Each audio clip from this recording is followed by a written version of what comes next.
होली की आत्मा। बचपन से शहर में रहने वाला मनोज इस साल होली की छुट्टियों में अपने गांव दुर्गापुर वापस आता है, जहां उसे देख पूरा गांव खुशी से झूम उठता है। जब गया था तब इतना सा था और अब देखो कितना बड़ा हो गया है। हाँ सरपंच जी, जब मैं गया था तब आप भी बहुत जवान थे और अब देखो कितने बूढ़े हो गए हैं आप।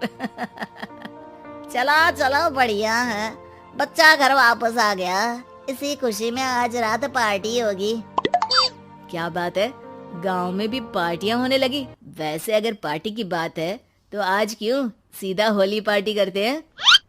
होली पार्टी की बात सुन चहल पहल में अचानक सन्नाटा छा जाता है, जिसे देख मनोज को कुछ अजीब लगता है, लेकिन तभी सरपंच बात पलट देता है। अब बहुत देर हो गई, चलो सब अपने घर चलो, पार्टी के बारे में कल सोचेंगे।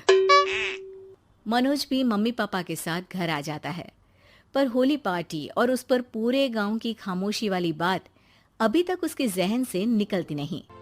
पापा, होली पार्टी की बात पर सब चुप क्यों हो गए थे? अरे होगी उनकी कोई अपनी बात, मुझे गांव की पंचायत ही थोड़ी पता है। थक गया हूँ, चलो सो जाते हैं, कल बात करते हैं। पापा की बात मानते हुए मनोज भी सोने चला जाता है। आज तो छुपा लिया, लेकिन हफ्ते बाद जब होली का दिन आएगा तब इसे कैसे रोकोगे? अगली सुबह सूरज के साथ ही मनोज भी गांव घूमने निकल जाता है, जिस पर रास्ते में उसे अपनी ही उम्र के कुछ लड़के भी मिलते हैं, जिनसे दोस्ती कर अब वो उनके साथ घूमने लगता है। इसी तरह कुछ दिन बीत जाते हैं और होली नजदीक आने लगती है। दोस्तों, होली में 4 दिन ही बचे हैं, पर गांव में उसकी कोई तैयारियां क्यों नहीं दिख रही? क्योंकि यहाँ होली नहीं मनाई जाती। अरे पर ऐसा क्यों? वो राजा भूषण। अरे तुम 4 दिन के लिए आए हो, क्या इतना सोच रहे हो? चलो कुछ खाने चलते हैं। इसी के साथ एक बार फिर होली की बात को टलते हुए देख मनोज को शक होने लगता है।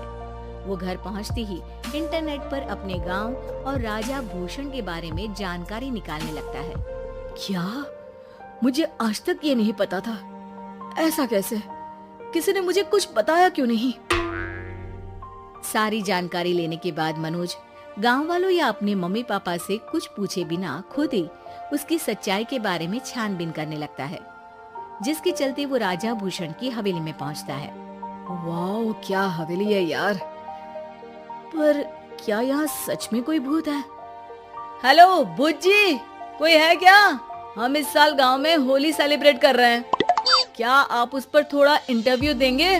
मनोज के ऐसा बोलते ही गांव में तूफान उठ जाता है और हवेली में रखी सारी चीजें हिलने लगती है। एक अदृश्य शक्ति मनोज को धक्का देकर हवेली से बाहर निकाल दरवाजा बंद कर लेती है। ये सब देख मनोज हैरान रह जाता है। क्या अभी मुझे हवा ने धक्का देकर बाहर निकाल दिया?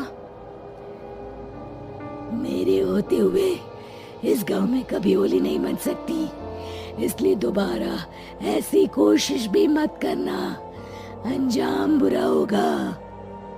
आवाज सुन मनोज हैरानी से इधर उधर देखने लगता है, पर उसे कोई दिखाई नहीं देता।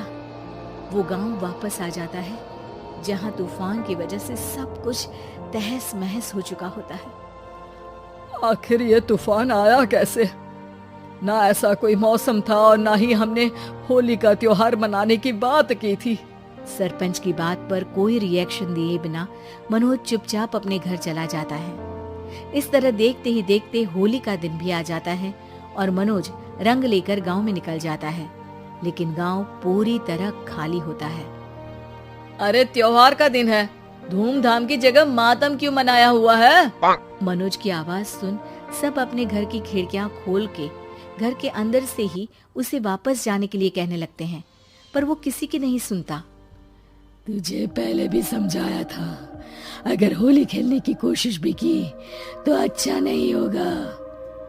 अरे बात मान लो बेटा, तुम्हें सच नहीं पता। मुझे सब पता है।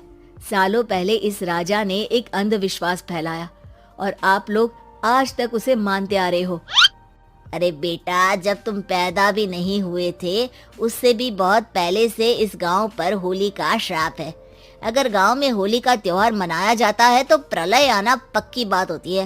राजा भूषण इस सब में नहीं मानते थे और त्योहार मनाने लगे, जिसके चलते होली वाले ही दिन पहले उनके बेटे की और फिर उनकी मृत्यु हो गई।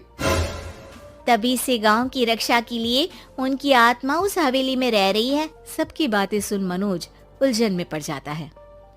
सोचना भी मत मनोज, अगर तुमने इस परंपरा को तोड़ने की कोशिश भी की तो उसका परिणाम इस गांव और गांव के लोगों के लिए अच्छा नहीं होगा।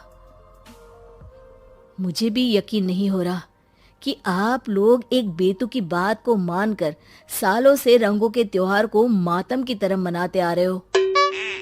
मनोज किसी की कोई बात ना मानते हुए पूरे गांव में रंग बिखेर देता है, जिसके तुरंत बाद वहां तूफान के साथ बिजलियां गरजने लगती है। अचानक मौसम में ऐसा बदलाव देख जहां मनोज कंफ्यूजन में आ जाता है, वहीं गांव वाले डर से सहम जाते हैं।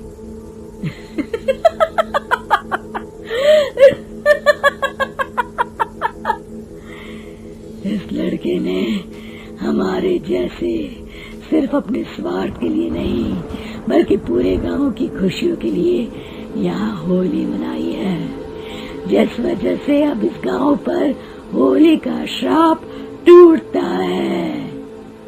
ऐसा बोलकर राजा का भूत वहां से गायब हो जाता है, जिसके बाद गांव के लोग धूमधाम से होली मनाते हैं। खुशियों के रंग गांव में बिखरे ही होते हैं कि अगली सुबह अचानक मनोज कहीं गायब हो जाता है और एक बार फिर गांव में होली का नया राज शुरू हो जाता है।